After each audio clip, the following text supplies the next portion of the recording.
Hello, everybody. What's going on? What's going on? What's going on? I am Pastor B, and welcome to Life Forum.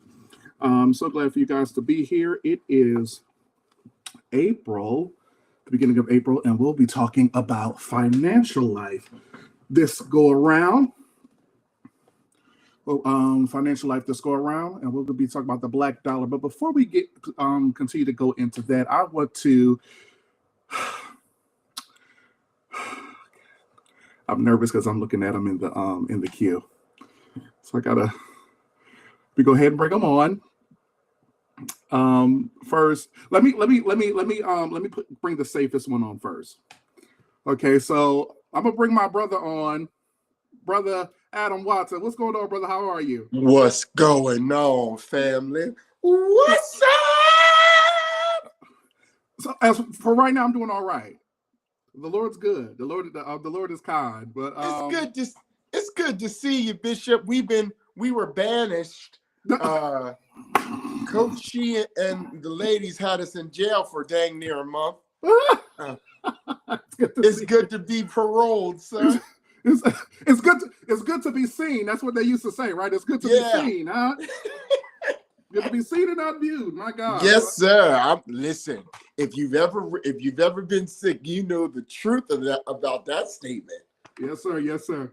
The next person that we have, she is a wonderful woman of God. I absolutely love her. She's been my sister for Lord knows how long. It's almost been 20 years. You know what I'm saying? So, she's a songbird extraordinaire. She is a theatrical amazing director, actress, all of the things. Just a creative mind.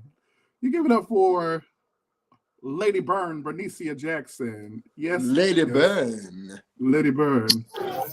How are you?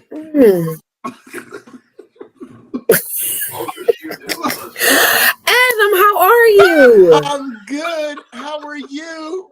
Are you okay? Wonderful. I'm great. I'm actually great. I just wanted to make sure I came in with positivity. Hi, Bishop. How are you? Hello. How you doing? I'm doing all right. I won't have much to say. I'm just gonna get that out the way so I can go back to my silent corner. Listen. The Lord will vindicate me in the day in the due season. Listen. I'm going to stand, huh? I want to know. And the devil will make a fool out of you in a minute. Hold on. I want to know. Hey, Apostle. What did I lean in on? Am I missing something? Is there some heat here that the Facebook world, YouTube world don't know about? Well, we gotta bring the last but not least. Well, I don't. Well, see. I don't know if Coach is coming on, but last but not least, we're gonna have the illustrious, the wonderful, He's buttering this thing up, honey. He's buttering on up on the songstress herself. He's giving full on introductions. Give it up. Listen, he's not missing on tonight. Give it up for Lady Brianna Jackson as she comes. Hello. Hey, Bree, how you doing? Hi. Hey, girl. How you been? Okay. Hey, Listen. Right, Adam. Hey. Hello. I need to know how did my bishop sin against the two of you? Hold on, wait a minute. Not accountability. See, this is what happened. So this right here. See, that's accountability. Ain't nobody. No, this got nothing to do with accountability. I didn't do nothing. Prophet, let me say something. I didn't do nothing. Okay. Okay. Look, all I gotta say is, I know heat between brothers and sisters, and what transpired between you and Bernicia for that 11 and 11.86 seconds was like, oh, I'm gonna get you at the end of this live. That's what I sensed. And then when B came on, she's like, okay, I ain't even gonna greet the bishop. I'm gonna say hi to everybody else. Huh? I was about to. Oh, okay. All right. I was just checking. I was just gonna say, but family, friends, the fiery redhead and the bishop is Not going the to get fiery at redhead. it. Ain't you read today? Yeah, I guess. Yeah, they gonna get at it when this is over. So pay attention. Hopefully, we'll have bloopers on the recorded reel. And Well, see. Let me tell you something, and I ain't gonna say no more. All I'm gonna say is this: I ain't said a word. this is a clear example. Listen, you're very nervous. We haven't said I'm not anything. nervous. I'm not nervous. I'm good. Then why are you explaining? What are you No, exactly? I'm just gonna leave it. I'm gonna leave it like this. This is a clear Thank you, clear Mark. example of throwing a rock and hiding your hands. Because who threw the rock? Who threw the rock, I want Bishop? the rock Who cry threw out the for rock? me. I won't Oh let And him cry see, out for I me. have a continuous because I am a covering, huh? uh-huh. Yeah. I'm yet still covering. Mm. You know. Oh, are you implying that the apostle was indeed the one that threw the rock? He Let's said that just she say that stirred up the gift. she stirred Now the gift listen, up. don't let no rock cry She out for stirred you. it up. The Let rocks is crying out for you. Huh. Y'all do know she's in the comments, right? I see her. Look, she Where said, them "Where them hands hands at? at? Where them Where them hands at? Where them hands at?" Give it 2 times. Yeah. Oh, Y'all gonna play around. The Cause saints got the boots y'all, on the ground. y'all play Apostle said the around. rock that is higher than I. Listen, Y'all don't believe that the coach gives out AWs, but she Who does. threw the rock? listen. She walked out of here. She walked in here saying, "It'll spice up the conversation." Over us, you just go. Well, hello, Spice. Hello, Spice. Okay. Oh gosh. Okay, so for real, how are you guys doing today? I might feel Let's just better. not answer. Okay, all right. Good. I'm moving on.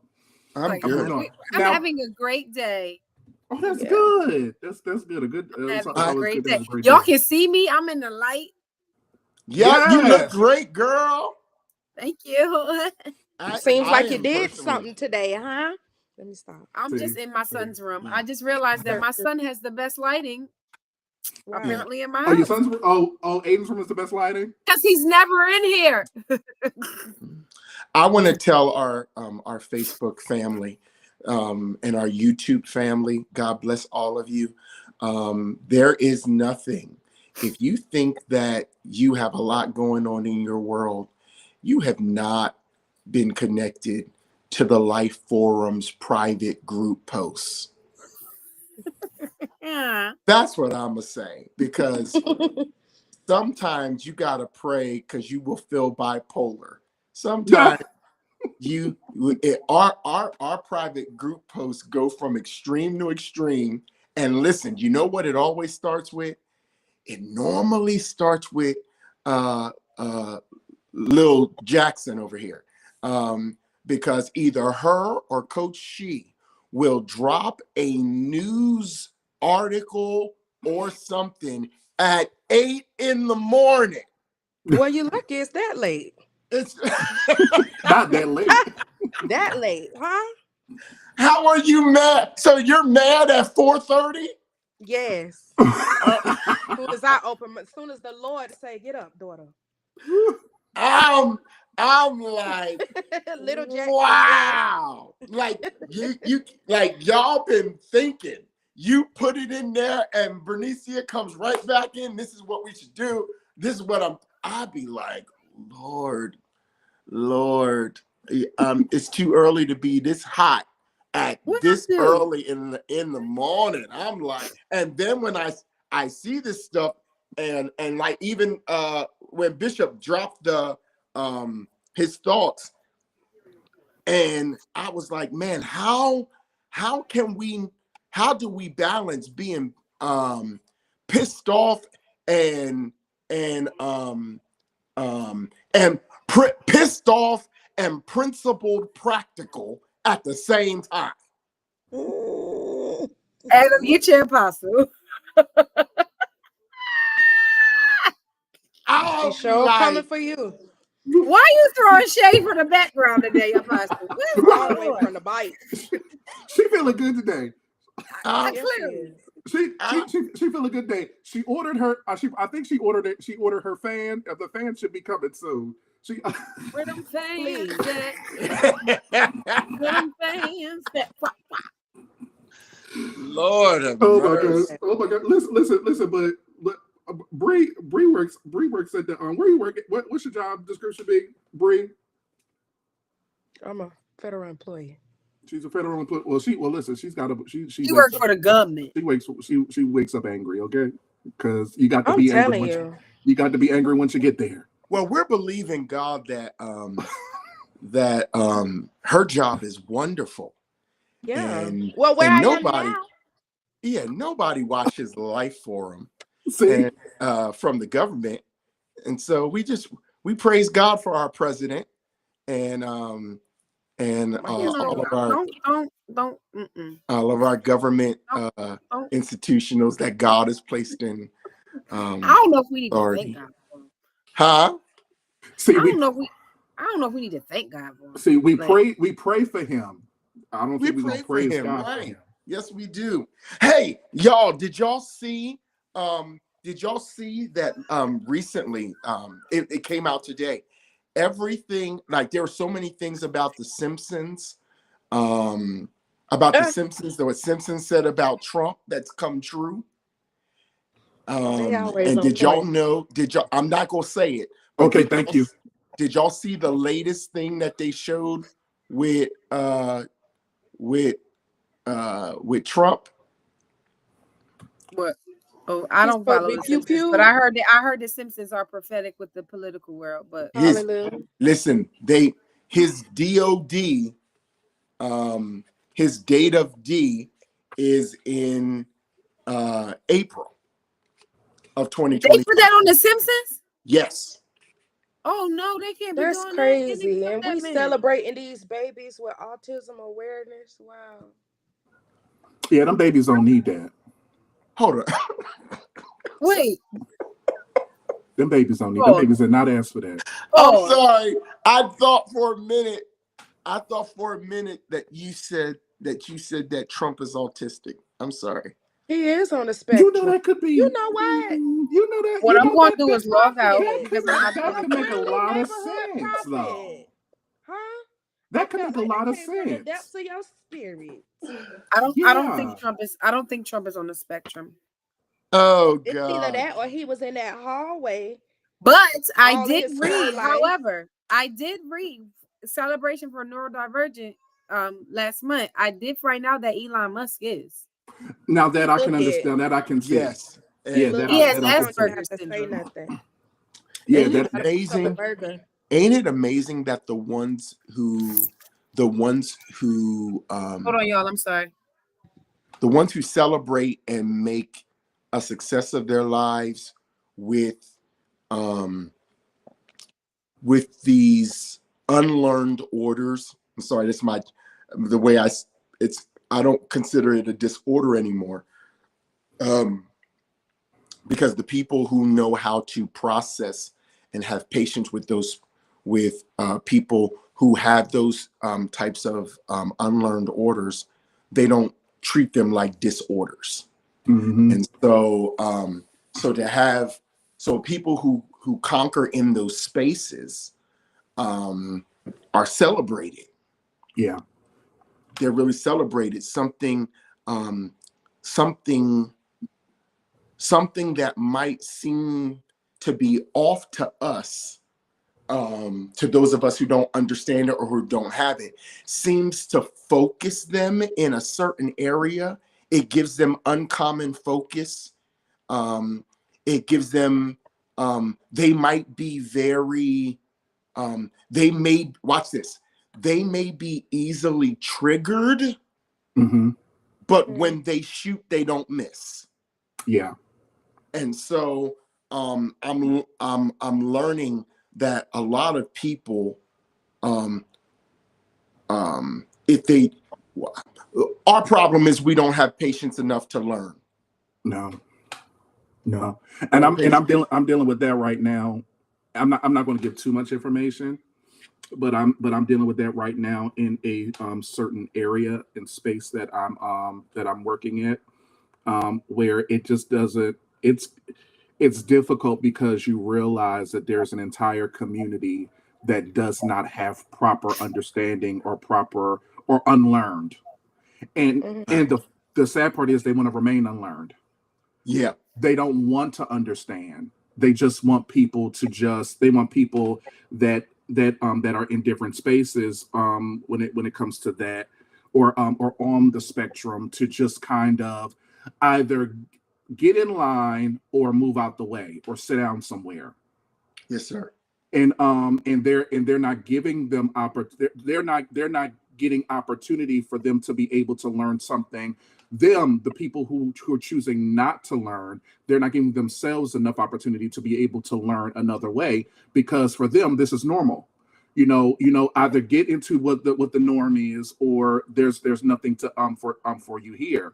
And one thing that I've learned with Kayla, um our 8-year-old with that's on the spectrum, is it's really opened up my mind and really opened up my heart, for people, like specifically children that are on the spectrum, and unfortunately um are not able to fully be understood and don't want to be understood, especially in our religious systems, because you don't realize how many times I've seen people demonize autistic behavior. Hmm.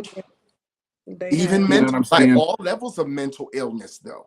They think that Yes. they put that off as as demonic, Hmm. and it's like, but you won't know. You won't know. You can't know if you're not a professional and have engaged it. Yeah, Right. but Don't tell me that you demonize discern that anything they don't understand. they're an evil spirit if you, like, people who have gone through the testing of that, and the knowledge, the education of that, they're the Hmm. ones who need to gauge this. Y'all, I came across, um in the church where I serve, I came across a woman um who has both. Hmm. She does have, she had some demonic influence and oppression, and Hmm. she has some mental illness. And um uh we we have to we have to kind of um single out or search out a single space for her, um when when it's not demonic, and when it Hmm. is demonic, we pray, pray over or whatever. And for a while I wasn't saying nothing. It was just getting on my nerves, right? Just Hmm. me, just it's getting on my nerves, because every time I turn around, um she's loving the attention, but she is creating chaos for the people in the back of our church. Hmm. And I remembered what my apostle said, um, about, um, how we deal with, quote unquote, troublesome people. Hmm. He said, Adam, you love them. He said, I don't care they have if they battle demons and mental health. He Hmm. said, what needs to happen is, if they ever get a break in their mind where they're thinking clearly, Hmm. they can say, that church loves me. Yeah. And I was like, and that's the only thing? Yeah, Right. that's the only thing, because we don't know their story. Right. We don't know what they're battling, and maybe them being energetic is their way to release what they've been going through all week. And maybe the house of God is the only place where they feel like themselves, running around in church or doing whatever. But Hmm. when they come to a break, or they come to a place where they can breathe and have some mental clarity, the only thing that matters is hey, that church really loves me.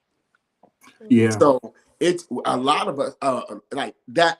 I think we really need to have a whole unlearn thing, because like I was going to come on here and I was going to ask a personal question of help and assistance. Let me just add it. Let me just ask it now, since we got over here, and then we'll deal with everything else, I guess.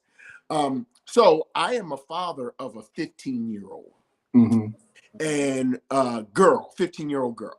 And my 15-year-old girl called me last night before I began ministry. And I said, hey, babe. I said, me and mom about to go live. And she said, okay. I said, what's wrong with you? She said, nothing. I said, you lying. What's wrong with you? And she was like, nothing, Dad. I'm all right. And I said, okay, I'll call you back. So when we get done, I call her back, and she keeps on telling me that she's all right. And I know she's not okay. And then she says, one of my closest friends, his dad died. And it hit her at some point. Her parents are going to die. And without having a certain date, emotionally, she just went. She went straight down the rabbit hole. And I was going to ask y'all, as a father, what do I do when you know what I felt like, y'all? I felt like the way I felt when I was at the hospital with my daughter and she's the baby. You know how every parent feels helpless while they're waiting for the doctor to come back with something, some sort of answer? That's the way I felt like. I felt like I couldn't help my child. So when I'm dealing with a growing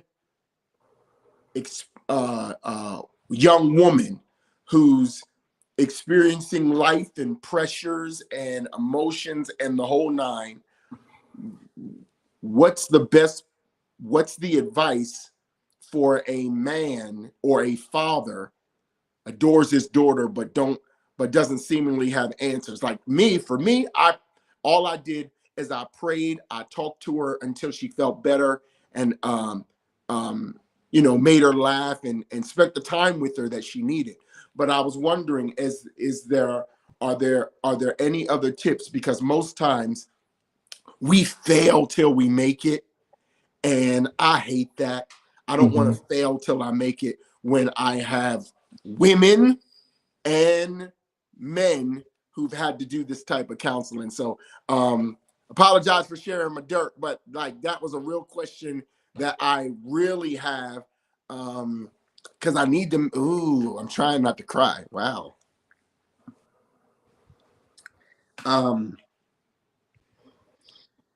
Yeah, as a dad, like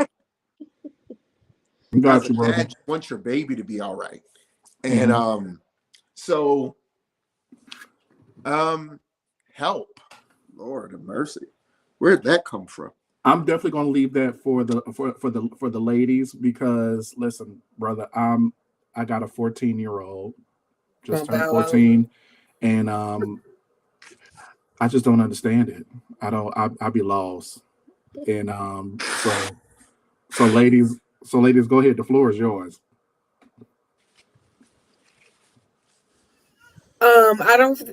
First of all, let me just say, I feel like that was an unfair push game you just did just now.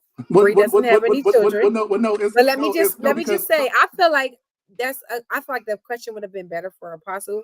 But I'm gonna tell you, like, I've never had that conversation with one of my kids about me passing away. But I would say that we can't. I mean, she's 15, so I get it. Like, you can't spend your life worrying about our end time, because we won't have lived our lives, right?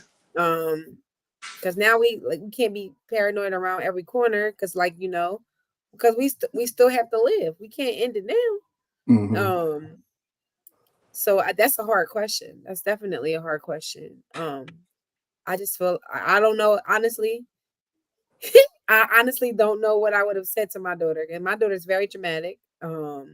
So I can see Paris coming home having that same question. It just surprised me because she's 15. I was just now my son who's 7 came home and asked me that question. I probably would have just brushed it off and been like, hey, why are you asking me that? But clearly she was impacted by this situation, so I can understand your empathy for her. But I'm be honest, I probably would be dumbfounded too, but I probably would just again have to reassure her that we don't plan on going anywhere anytime soon. And if we spend life worrying about when we're gonna die, we're not gonna live our lives.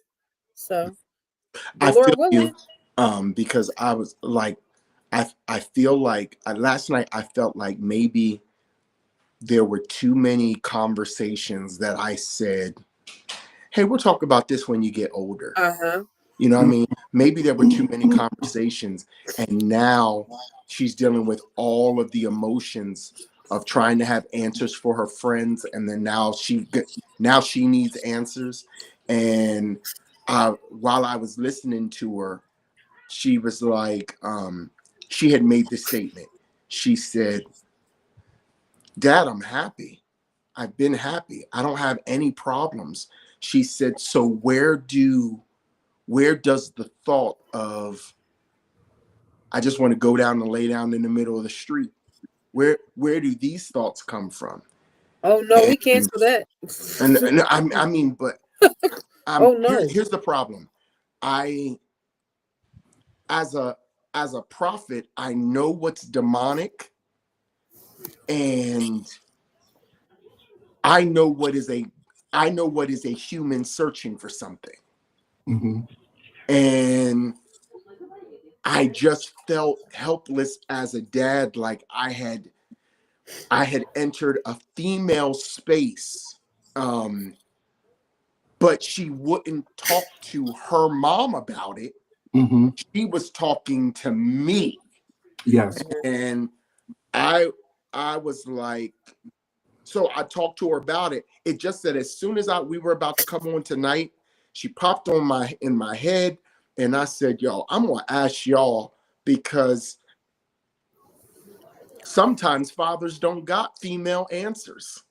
And Adam, just to your point, that's why I kind of steered the conversation toward you guys, because of the fact that, and like I said, I have a 14-year-old, and it's not necessarily specifically about the specific experience, but it's also about the fact that I'm dealing with a young lady who has deep emotions. Not saying that boys her age don't, Right. but like you said, it's like when I know what to say to a boy, right, you're a boy. You know what I'm saying? So when it comes to to a girl that is 14 or 15, or in that space, like in that between space, that have deep emotions like that, because you guys have had that experience. I was also interested in what you guys were going to consider about it. Bree? Okay, so what exactly, because I don't want to answer wrong, what exactly did you say? I'm sorry, your daughter asked you? So, if Because first I it heard was, the background of everything with the friend losing. ultimately it was, the fact that her friend's parent had passed away. And then the thought process of the fact that at some point her parents are going to pass away. And then all of a sudden she's like, I don't know what's going on. And she began to cry, and she was like, Dad, I'm happy. I'm okay with everything.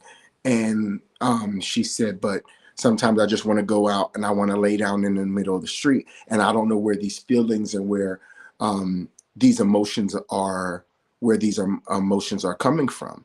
And then in further inspection, I found out that she had actually experienced 2 deaths in the last week. And so like the cycle of life is coming on her. As her father, though, I have authority in her spirit. to pray over her. And so that's what I did, dealing with certain things. But then those other parts, like I was telling y'all, I felt I can deal with the thoughts of suicide and blah blah blah, and I can speak life to them places. But sometimes I felt like when you give your baby to a doctor for surgery or something like that, you just in a hospital, you just feel helpless. You feel like you feel like your answers were temporary, but they didn't really help. There are times, and y'all know this, there are times that a child can ask one parent for advice, right? But then they just go to the other parent and hug them.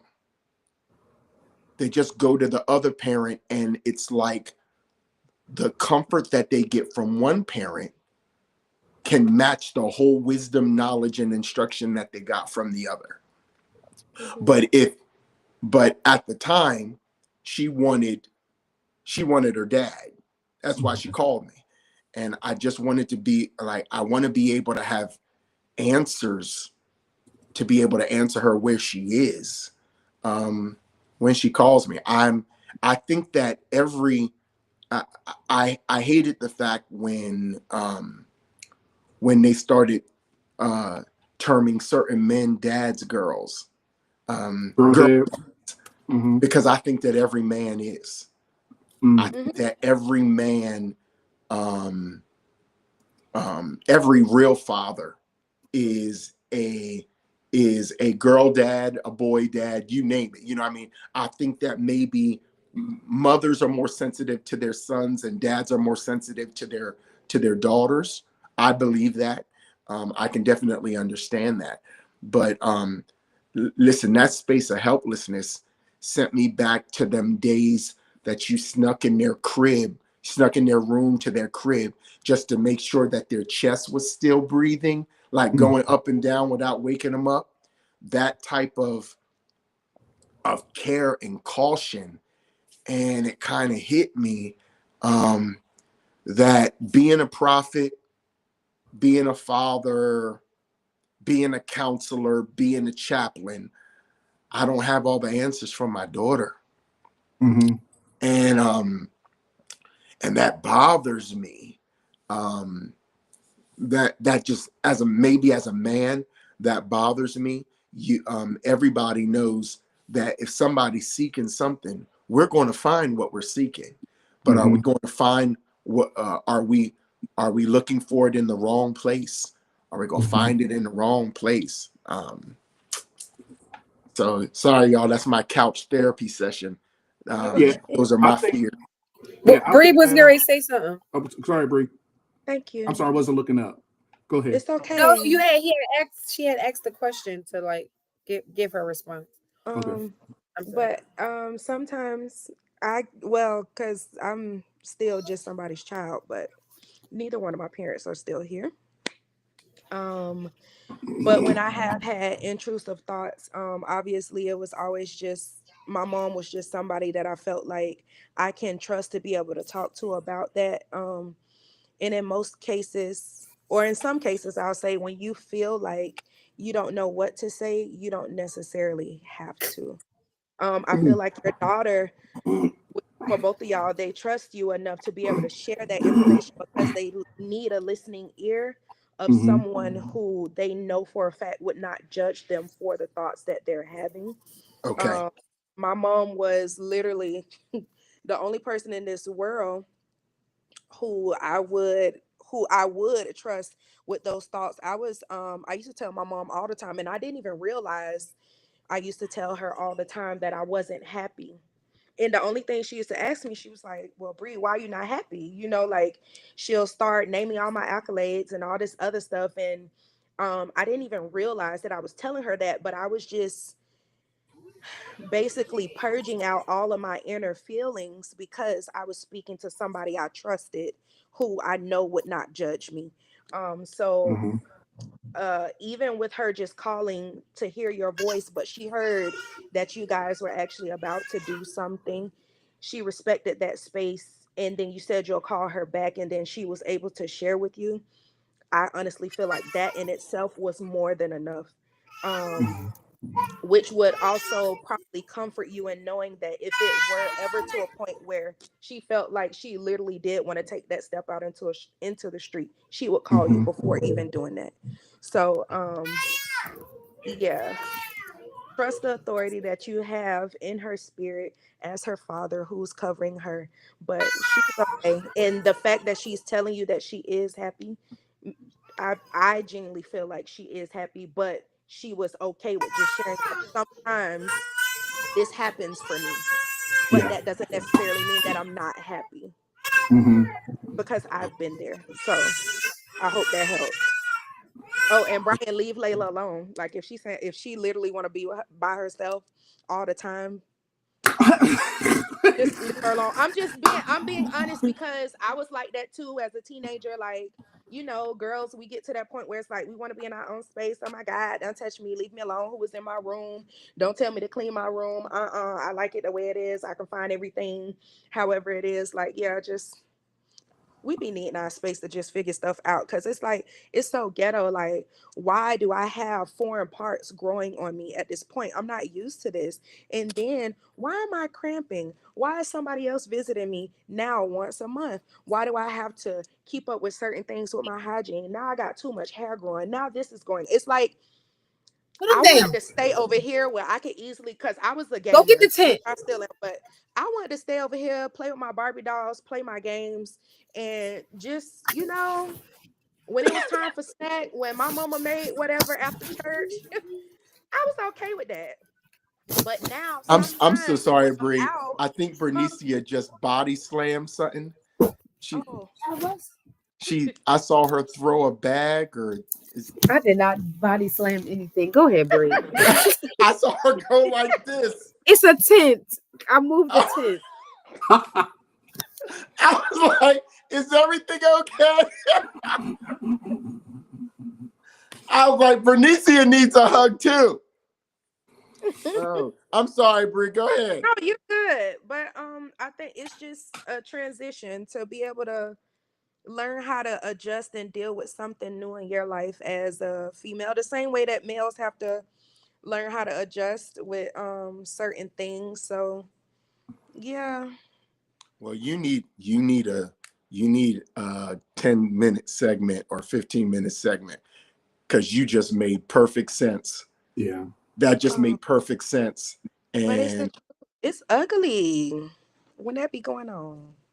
And yeah, then but what else sucks about that is it's like trying to find a routine with everything that is new, especially with younger women going, transitioning into everything that's supposed to happen with your womanhood. Now you got to learn how to carry a certain bag, or if you carry a bag, now you got to be able to pack certain things. Or sometimes you may have a boo-boo when you out in public. And honestly, that's embarrassing when it's something you're Yes. not used to. The first time I was supposed to buy pads, like my mom was like, go ahead and get them. I was like, I'm not carrying that around. And this was when the Super Walmart was new in Florida City. I was like, I'm not carrying that around. mhm. You're right. Coach is extremely ghetto. I was like, I'm not carrying them. And my mom was like, girl, it's not that serious. But to me, as a young, I'm still very young in the mind. I didn't thoroughly understand, okay, yes, your body is changing and it's transitioning into womanhood. So for me, I was fighting back because I was like, no ma'am, and it's certain underwears, and it's a whole bunch, and it's just ugly. No, Okay, I remember ugly. the very first time I had to take my oldest daughter to CVS to get what she needed for her bag, as you put it. Right. Um, um, I remember what happened was she was in town for the summer with me. And so she had done this with her mom, Mm-hmm. but she had never done it with me.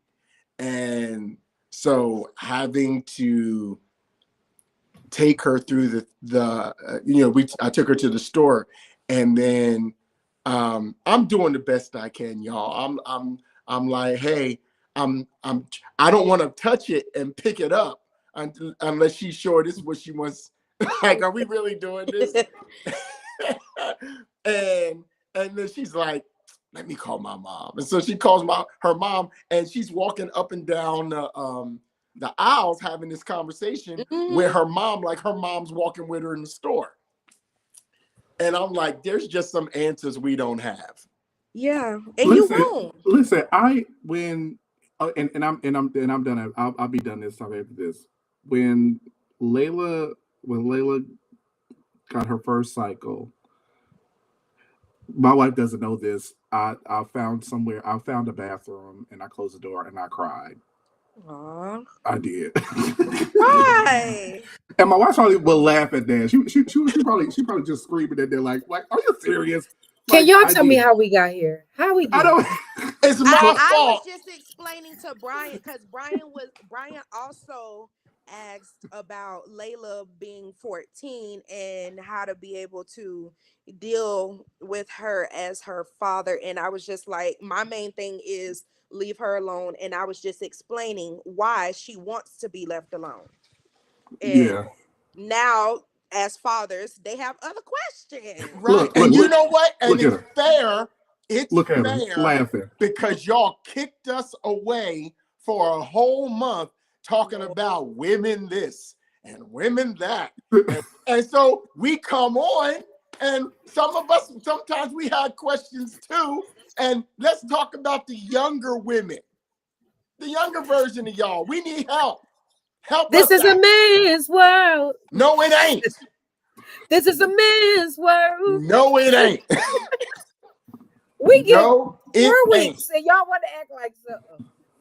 Hello, not. We're gonna do another segment for fathers. We're gonna do. We need to do a segment just for all fathers to just come in and y'all ask all the questions y'all want to ask. Yeah, man. Because I'm sorry that I needed that. I need Bernicia saying, "Oh, it's all right. It's gonna be okay. This is what they deal with." And then I need Bree, you saying, "Because this is why they're dealing with it.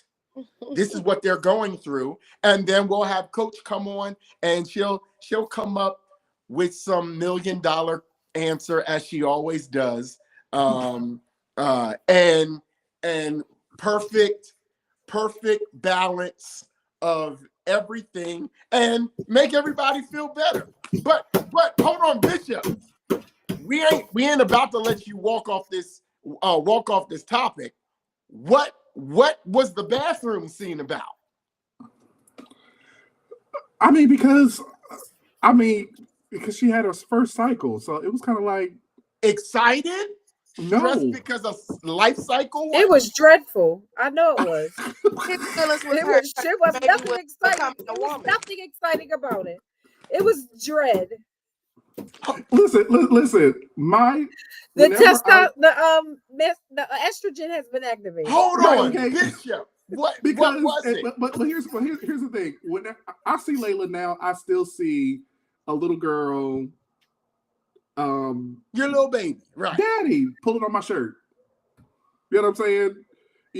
So the fact that this, she's coming to this, and with all of those implications, I was like, and I didn't realize that was going to happen. It was just kind of like, whoa, like the feeling just like, wait, okay, hold on, give me a minute. Listen, I know a pastor. This is why we don't. Look, y'all, a pastor friend of mine. He was my best friend. He passed away. Love him forever. But I remember when his daughter had her first cycle. Absolutely, Coach.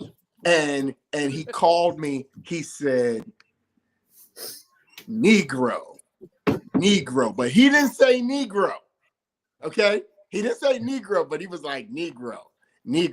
He said, I just walked in the bathroom and I thought I walked into a horror slasher movie.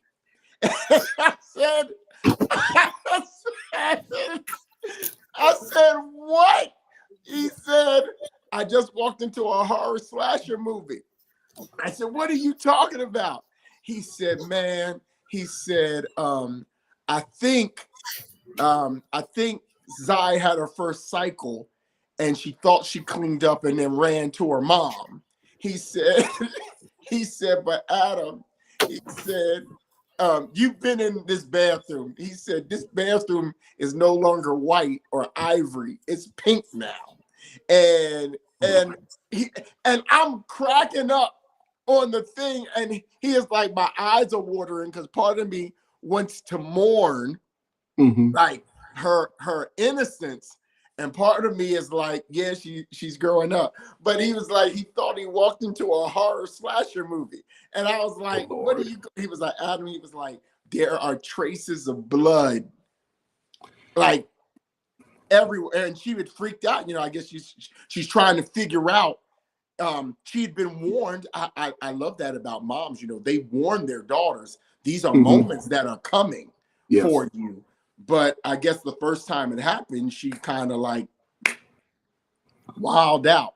So anyway, I know we had a whole other topic. Yeah, let's pivot. Let's make a hard pivot. So, I mean, you want for the 15 minutes that we have left, did you guys want to, or do y'all want to start fresh next week? Because we can continue down this week. I mean, I feel like, man, do y'all want to continue talking about this? Don't segue now. we can make a hard pivot. Now y'all know I'm not gonna let y'all. Yes! This sacred female experience. Come on. To a slaughterhouse. Let me tell y'all what I see. Hold on. Right? Hold on. Okay. First off, So, can I just Hold say, on, before you get started. Let her talk. Let her talk. Coach, Before you get, hold on. come down a little bit so that the saints can see your face. we can't see your Let them face. identify you. Before you get started, Savior. hold on. If you know this, before you get started, if you know this, I was very quiet when Adam was talking about that because I have too many women around me to know that was to laugh at that. Because I was like, oh listen, my God. I want you to know, Bishop, I don't care. I'm telling there's men on this line too. But you get ready care and there are men on this line too who have experienced for no apparent reason, their child looking like their child was stabbed. Listen, let me tell you something. Okay, so first of all, this is not a stabbing. This is an induction. It's an indoctrination. So listen to me. It's a Hall of Fame experience. It is a crossover. It is our Divine Nine crossover into womanhood, right? So the one thing, and I'm so grateful, my husband had a bathroom moment and he cried and all of that, right? I almost believe that some of his tears was about his daughter. I know what it was into the reality of what he used to look like or look at with these teenage girls. Yeah, that's what it was. Y'all see how y'all acted. Come on. Y'all see how y'all acted. Y'all see how y'all acted? Y'all see how y'all acted, and now you are seeing your daughters. Hold on, you want to sit down here? Nope. Okay, because y'all see your daughters in the same images. Don't be trying to get out the room. Stay in the kitchen. So, you know, the whole idea of describing this, and while I understand that this was a moment between two brothers, that is a sacred space that you all just cannot describe without sensitivity, nor should you. Well, you know what? Ain't nobody gonna say, not anybody on here ain't gonna say Adam's honest. That was a petty, you're right, that was a petty brother moment, but it made me laugh in a situation that most men don't find funny. Okay. It's like, so, I get that. I will say this from a tabling perspective, because I don't know how we ended here when we was talking about money, unless we're assuming that that's money. But I don't think that that's what we're assuming. We never what got I will say is that, but what I will say is that we want to circle back to the financial conversation. How did we get here? Because we never got to the financial situation because we started we mentioned something about kids. And then I said, y'all, let me bring this up. And then I had a situation with Kai, and my situation with Kai is what sent us down the rabbit hole. So we never got to the power of what we were going to talk about earlier. We never got there. And that's mostly my fault because I had a daddy-daughter moment that made me cry. It's fine. It's fine. I don't think anybody mentioned anything about kids, but it's okay. No. Yes, we did. Yes, we did. Yes, we did. I guarantee you, Bishop said something about kids. And when he said something about kids, I said, well, since we're here, let me ask this question. So we were sent on a like what?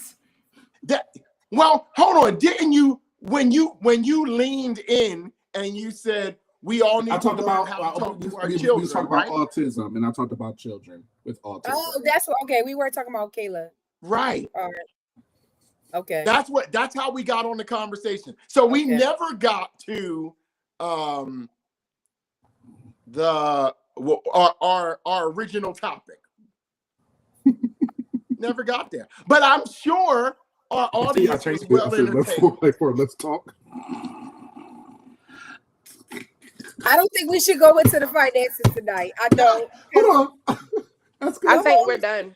But Bernicia and Bree gave awesome advice for fathers dealing with their daughters, the emotional side, the mental side of it, explaining the complexity of what they have to deal with. And just the explanation of it yields a lot of grace. Like, I had no clue when Bree started explaining all the new things that my daughter, that Kai is experiencing, on top of having to add that into her regular routine. Brilliant answers. And yeah, that really helped me. So Apostle, what would you like to say? I'm still stuck at the what? Like, you stuck at the what? You all must have needed this tonight. Listen, clearly. I think we missed y'all. We did miss y'all. You missed the ladies? Yeah. Is that what you're saying? Yeah, I think we missed y'all on night form. Oh. Yeah. You know, when we came back, You're so significant, aren't they? They're so powerful, aren't they? The ladies is fire. Yes, they are. At the top of the show, we said it felt like we've been paroled because we were on lockdown for a month. Well, you all had a little vacation. We would have thought that you all appreciated that, but we that's did what I not would have thought. think that you all were in jail. This wasn't a vacation, Coach. This was not a vacation. We listened to y'all talk for a month and we couldn't respond. You did respond. No, not the way we wanted to. Y'all got text message where y'all reading notes. Ain't the same thing. I had my wife on here. Y'all had my wife on here, and there was a number scroll. Y'all keep talking. Y'all come on, tune in, guys. Y'all like and share. Yeah, we had so many things. I had so many things I wanted to ask because of the conversation for the married wives. Like y'all have had some very good conversations, and let me ask this question. Sometimes, right, when you are having the conversation, I know it's dynamic and exclusive to the females. Yeah. But sometimes, don't you think you would like a man's context, or no? Are there certain things that don't need a man's context at all? I'm not being sexist or feminist, but it just so happens that every time men talk, women have every time men talk, women have comments, they have thoughts, they have things they would like to interject. And I'm sure that when women have the podium, men would like to interject too. Bishop, are you praying? Because your head is bowed very deeply. Are you prostrate, sir? You are leaving me out here by my lonesome. Baby, you rode that boat by yourself. With 3 women with knives. And well, let me respond to that because Would you like to Me share? too. Go ahead, Apostle. Interestingly enough, I thought about the 80s and the 90s, and it's so interesting. You know what came to my mind, babe? The whole idea of a woman doing a man's conference, because I was thinking about Bishop Jakes. fix your camera, ma'am. I still can't see. You can't see me. Yep. Yeah. Nobody. Thank you. Nobody could do Brian. what Bishop Jakes did. He moved his head, clean out the picture. In the whole idea of women thou art loosed and no more sheets and all of those types of things. One of the reasons why that was very successful is because women outnumber men in the church, right? So you're going to have a conference that's going to deal with women's issues. We will sit and listen to men tell us about ourselves. We've moved into another generation where now we're having these conversations amongst ourselves at the exclusion of men, not because we don't want to hear what they have to say, but I believe that in this particular day, that we have been so schooled for so many years by men's observations, opinions, influence, what they want us to be, what we need to look like, all of these types of things, that when it is time for us to have our own individual conversations, we do not feel the need to necessarily always include the masculine energy. Now, what I will say is it important that we have both? Yes, as long as both are working in camaraderie towards a certain goal of matching each other's energy. Outside of that, I think that the minimization of women from men's mouths is something that women are just tired of assuming. Hey, Coach, do you think that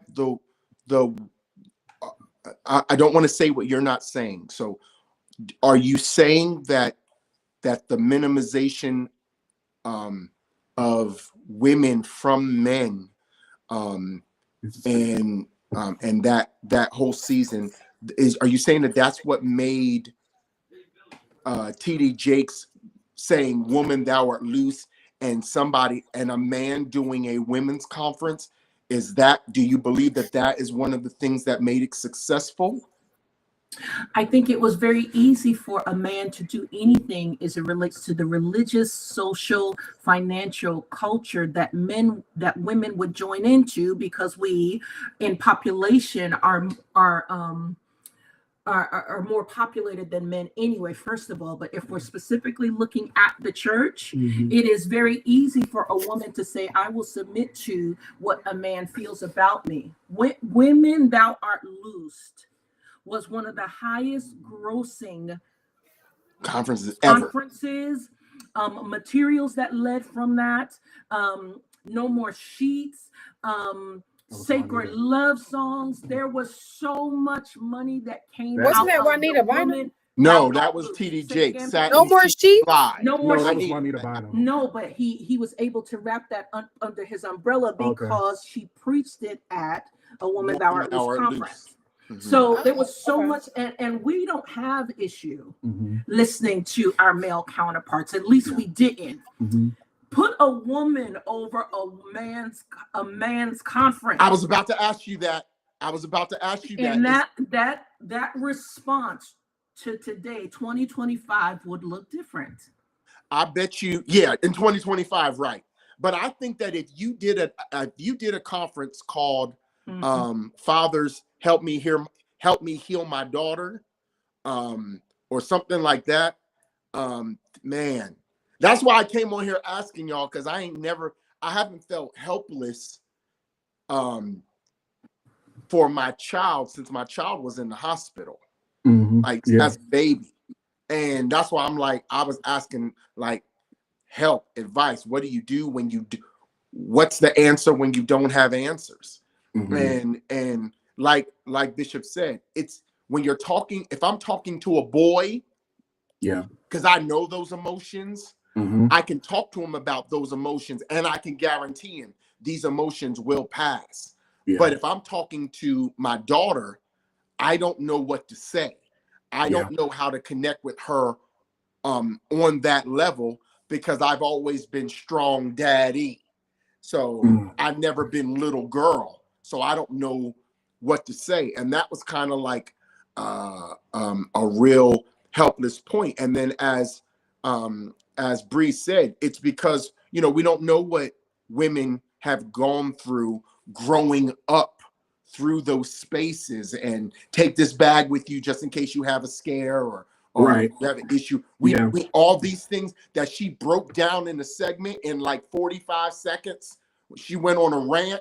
It was like, oh my God, this is brilliant. I didn't know that my daughter went through all of this, and it immediately gave me a different level of respect for a woman has to mature in a different way that a guy does. Right.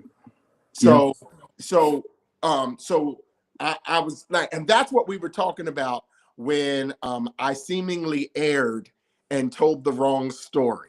So for anyone that I may have offended telling the bathroom story, please forgive me. It wasn't meant to be that at all. But that brought in the inaugural triumphant entry of our coach. And but the necessity of having a woman answer father's insecurities about fathering, is big, because I remember listening to a man talk to men about fathering, and I remember for about 20 minutes his examples kept being about when you're fathering boys and raising men. But I think maybe if he did, maybe once or twice did he mention fathering girls who then have to give birth to boys. But see, Adam, okay, to your point, I understand that, because to your point, a lot of times when we start to discuss fathering, God bless you. Powerful. I wanted the clinician point of view. I love the rant. The rant was classic. Powerful. The rant was a classic. I only came back because B said she wanted the clinician's point of view. And can I say this real quick? I will serve my ladies. Go ahead. Okay, so yeah, the hell with us, right? No, that's not what I said.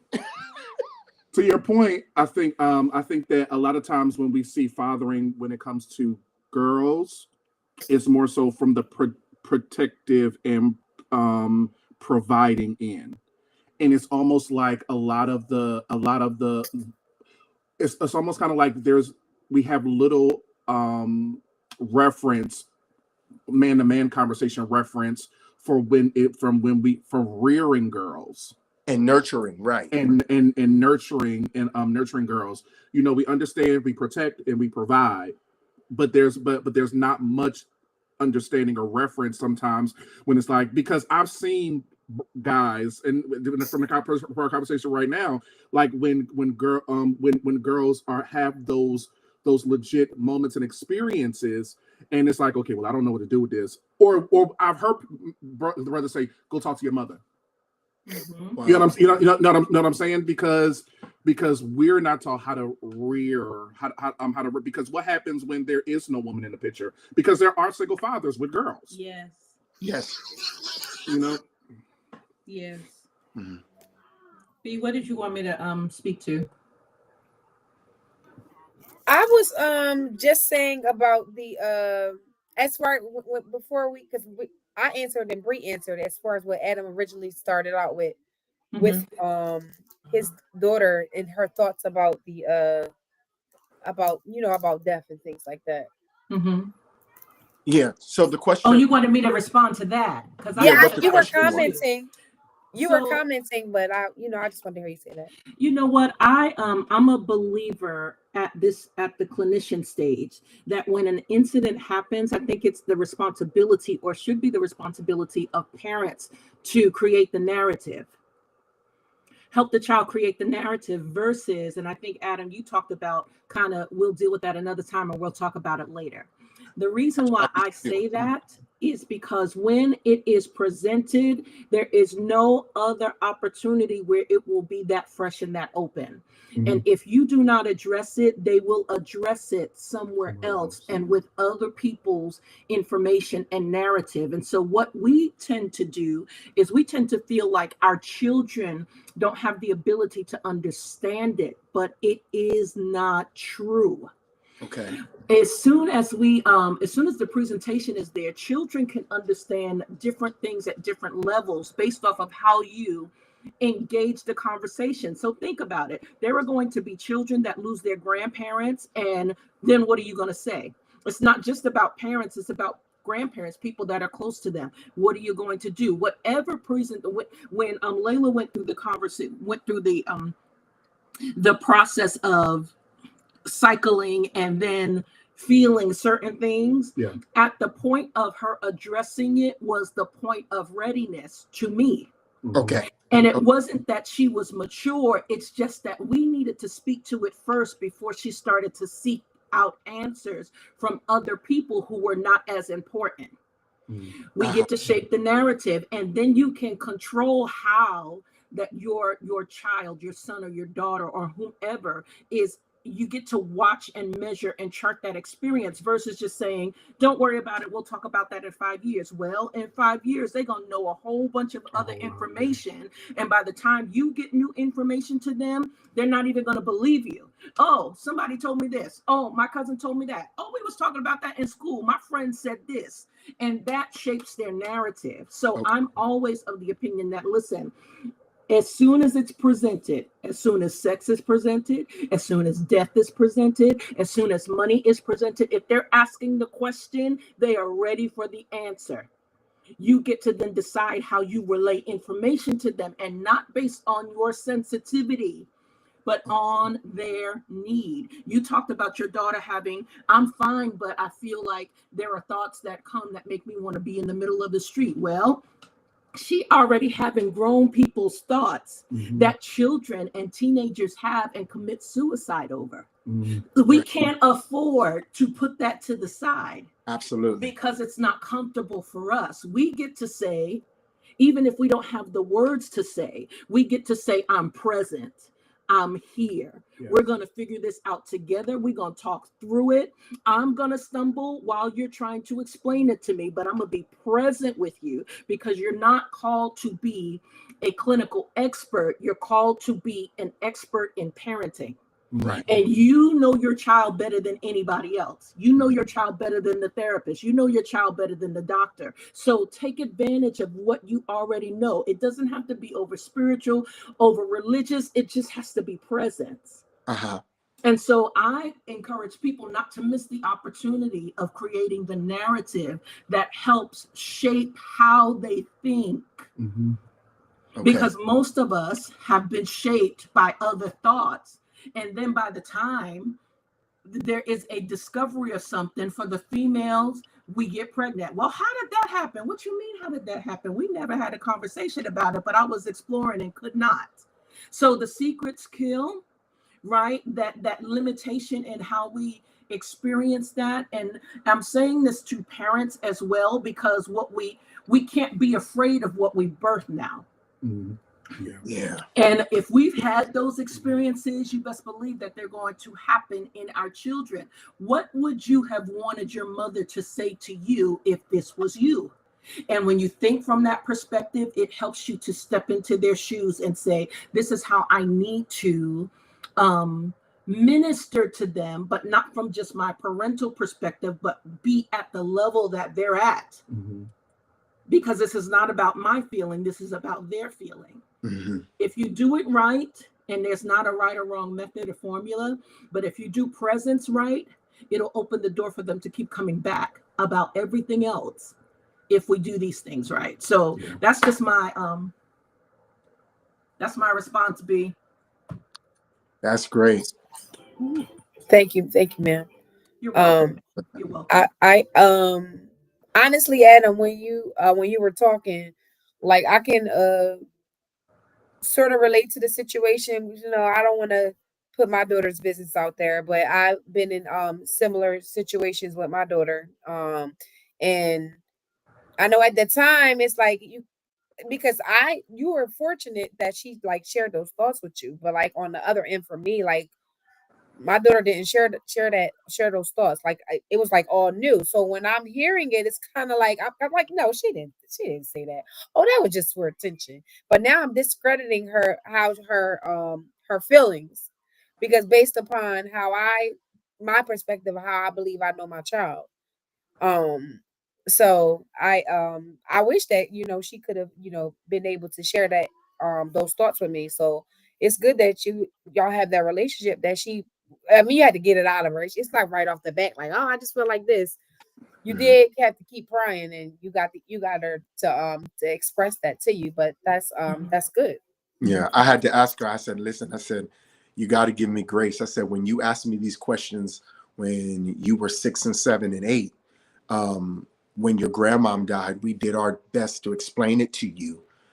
That, that she went to heaven, blah, blah, blah, blah, blah, blah. But we haven't had the conversation until now. And I said, I hope I'm going to answer these questions the way you need it. But if not, I'm here to talk about it. And I just felt real novice-y. And so I appreciate the wisdom, because that question, how would I want my mom to answer it if it were me, kind of changes it, because I knew that if I knew certain information, if I had certain information from my parents, I wouldn't have gone down certain ways. And by the time they wanted to have certain conversations, I was already well versed in certain conversations. And so, but Coach, you just made this situation seem too easy to be believable. And so let me counter by almost re-asking the question. So you're telling me that the most important skill point in parenting is presence? You see B nodding her head? You will never beat presence because you cannot master your children. They come. You will never listen. never. They will come with books and manuals that are purely spirit, that will become practical, and you will be following them before they follow you. So you've got to observe presence, participation is everything. I think that and Dr. Daniels helped us with this early on. We take the parenting role of, we approach the idea of it's our job to shape our children. But the reality is that we are not necessarily shaping them. We are creating space for them to emerge. And sometimes we are so concerned about what that looks like. They need to be guided. And I believe that we all need guidance, yes. But there are some things innate in them that's going to happen without your shaping or control. So walking, having a little talk with Jesus, right? Walking and talking with people, walking and talking with your children, just like you walk and talk with individuals that are your friends at that level, you do the same thing with your children who are younger. In body, they are smaller, but in energy and ingenuity, they are at their fullest. We keep allowing a space of emergence so that they can continue to come into whatever version of their fullness that is supposed to happen as they age. When you take the idea of controlling out of the picture, you'll see the scriptures. When there were young sons that became kings at young ages. Well, who was it? Josiah that became a king at 6, right? But 6 or 8 or whatever. He was fully king. He just couldn't get the keys. To me, that looks like, okay, you're not old enough to drive a vehicle yet, but it doesn't mean that you can't be king. We're going to walk with you as you emerge so that by the time you come of age, you can take now not just the title, but the keys. and have access to all of these spaces. And so when we approach it from that perspective, you get to see, oh, okay, am I really meant to control this person, or am I really meant to help them see their identity and help them grow, or help create an environment that allows them to grow in a healthy way? So to me, you can't do that any better than outside of presence. To me, ask us, right? We've hit a whole bunch of walls with our kids. How did you get here? You were never exposed to this. How did you start thinking like this? I mean, come on. And we're sitting up here like, how in the world did this happen? And then we have self-blame, we have self-thought. In reality, there are some spaces that children are going to hit because they're supposed to explore. You teach them how to recover. Don't degrade them for exploring. Mm-hmm. So we create opportunities for them to emerge. And presence does that. At least that's my observation. Presence does that. I agree. Yeah, do you feel that too? I absolutely agree. There are some things like, I don't know, just like Paris has, and I can only use Paris because she's my oldest child. There are some things that she struggles with because she didn't have they're working on it now. She didn't have a relationship with her dad. Mm-hmm. So I was the parent that was present. So I caught the brunt of everything. Like for being present. Like I'm here. So I'm taking the good and the bad. But they're like the only like the level, like I might feel like at times that she can be disrespectful, but I know that her respect for me is way higher than it is for her dad. Because I've walked with her. Like regardless, she might not have liked it. Mm-hmm. She might not have liked it at all. Mm-hmm. But I was here. Mm-hmm. So and although she chooses to not want to talk to me at times, and she's grown now, but in her teenage years, but she know the door was open. She knew that she could. We couldn't have that conversation, but I'm a writer, baby. Go write me a note. Mm-hmm. In a minute. Listen, we had a notebook that she would slide underneath my door. That's so powerful though, B, because you took an avenue that you both are good at. It's that creative energy. You see what I'm saying? That may not work in everybody's house. I want you to talk to me, but if you've got a child that has frustration tolerance, they struggle with talking, so they need to create.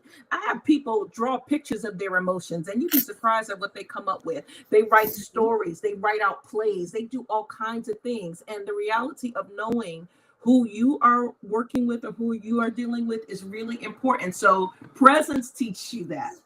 There is no manual for that. Presence Coach, you don't seem to have a judgment zone.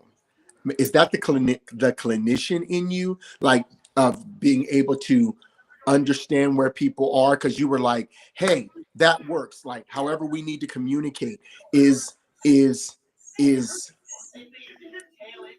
is wrong. I'm not asking this question right, so please help me frame it.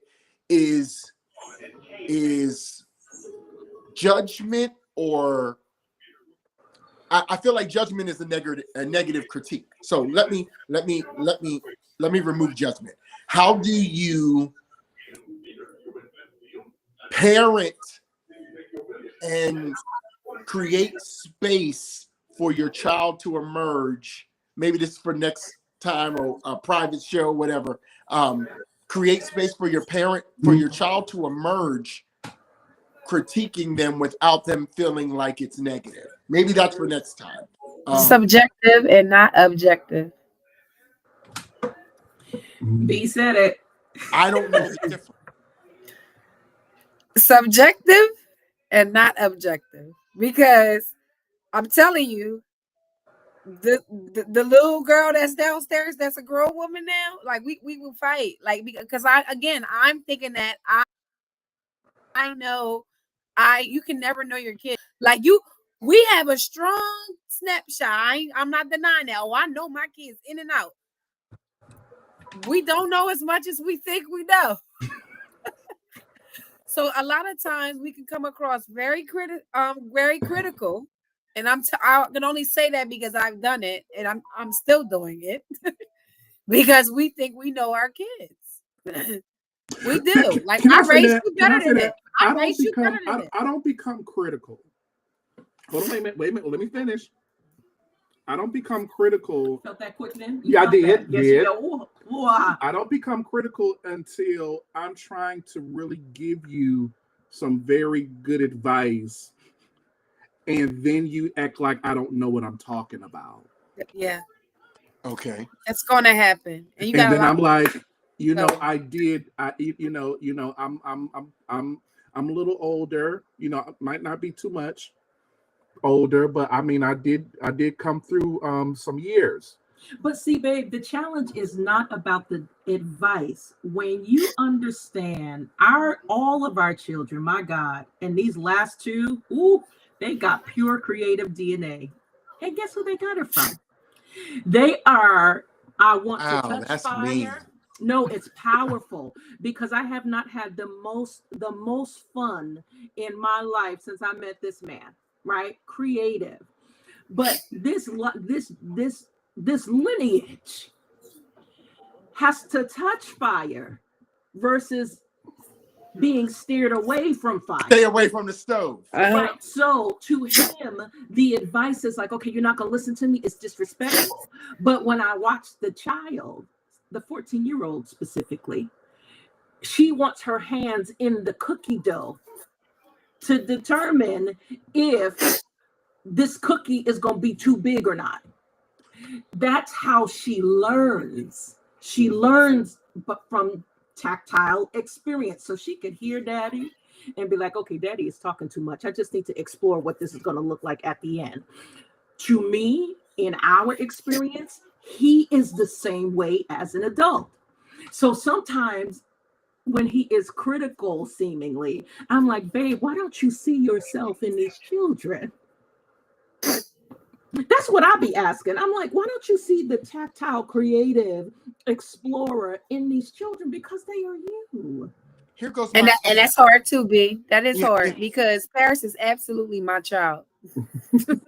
Okay, but y'all look, if using that, if she has to have her hand in the cookie jar or in the making, or if she has to touch it, these are great teachable moments growing through your teenage years. But is there a way that you can steer them into the practicality of hearing wisdom without doing it yourself and driving like into a wall? Yes. I don't feel like it is. Apostle's saying yes, but go ahead. I think so. But see, okay, you got it. I think, and B, you can answer this, and Auntie can too. Come on, Auntie Bree, you got yes. nephews. Listen, this is what I think. Okay, I can create a controlled fire, or I can just let them go start a fire. Which one am I going to create? I'm going to create the safety that says explore here, investigate here, discover here, so that you don't have to do it outside of my purview, but I'm going to create the space for you to do it. Have that. You going to listen to me? You're not going to listen to me? Okay, you're not going to listen to me. Make sure you clean up this. I don't want to see no flour. I don't want to see. My baby, that 14-year-old is an amazing cook, but she is messy as all get out, but amazing cook. Guess who she got it from? This one. Creative. If you talk to his mom, he was creating, conjuring recipes from a young age. That one is her. So I know that, and I say, okay, let me create an environment where she can do it in our purview. That's a controlled fire versus you leaving the house and then you acting like you can do whatever it is that you want. Because here's the truth, it's going to happen somewhere. That's me. It's going to happen somewhere. Do I want it to happen where my wings could see? Or do I want it to happen away from me? The potential that there's going to be a lot of things that's going to happen in both spaces. We get to create an environment that speaks of, that sets systems, rules, choices, consequences. And we get to teach that in the safety of the environment that we create the controlled fire in. All right, you're going to do this? Okay. Here's the results both ways. Pick and choose. But when I come back in this kitchen, it better be clean. Otherwise, you know what I'm going to do. That magnifies, that's at a micro level. It magnifies at the macro level when they go to work, when they're out on the street, when they get stopped by the police, when they're in other systems. We're building not just non-rule breakers. We are building individuals that have the ability to think for themselves in other spaces. Yeah. That's why the home and the foundation of the home is so important. And I don't know if everybody recognizes or realizes how much learning, organic, authentic learning happens in the home, because we recreate what we have learned in the rest of our life based off of what we learn at home. So you have to have the first voice. Yeah. You have to have the first voice. You got to teach them how to listen to their voice first. Before you let them listen to the voice of God, you've got to let them know their own voice. Oh, yeah. That is so important, so that they can learn distinction from the Spirit of God versus themselves. Yeah. Then they can lean into that versus that. Then they are so confident of their own voice that they're not strayed by other people's voices, because your soul remembers what you say to yourself. And if you're not used to talking to yourself, that's why you're confused by yourself. I mean, you just want to... No, I'm leaving because I make spaghetti. You want to shift this live? Yeah, no. I'm leaving because this was not supposed to be where we were supposed to be. But there's we're all going to leave actually because it's 8:35. Yeah. We wasn't supposed to be here, but since we have landed here, there's going to be something that you brothers create for dragging these ladies through all of this. Ain't no tapping us on our shoulder. Y'all was on for a live for almost till 9 o'clock. Don't do that. Right. At least we stayed on topic. Don't do that. Yeah. I'm sorry. I'm sorry. To point. Stayed we on did topic. Stay on topic today. To point. We did stay on topic. Yeah. This is supposed to be the life. This is supposed to be the life forum. It was a time to pacify This is no longer the life forum. I wish I could do that. Turn this into the lying forum. To our point, we did stay on topic today. I wish I could do that. Yes, y'all stayed on the topic of pacifying the dads. I thought it was so great. Oh, is that what it was? See, pacifying the dads? I gotta go our time. I think we should That's just what have you pacifying heard. the dads part 2. We're just gonna continue this next week. That's all right. That's horrible. So we're gonna do. I think what the guys happens. need a lot. And this is the reason why men don't talk. The reason why men don't talk is because when we reach out saying, help us understand, y'all call it pacification. But we love y'all. Okay. All right. Well, listen. Well, did not our hearts? Take a joke. Well, thank you. Did Right. our hearts not burn? Well, did not our hearts burn today? Heartburn. Thank y'all so much for joining Live Forum. This was actually good. I enjoyed this. Y'all don't put anything. Y'all like and share, because I'm like this was good to me. I know I am reposting this on all my pages. This was good. This was good to me today. This was a good live. So thank everybody for being on. I appreciate you. Thanks to our very special guest today, Coach She. Special guest. It's the special guest for me. I love you guys so much. We will see you all soon. See you next Tuesday for Live Forum at 7 p.m. You guys have a great night. Bye-bye. Bye, y'all. Bye. That's cool. Y'all know what that is? It's amazing. Evolution Church South Florida would like to invite you to worship with us. You can connect via our second Sunday virtual community or meet us in person for our fourth Sunday experience. Both begin at 3 p.m. sharp. Remember, this is the place where we explore, expand, and evolve. See you soon.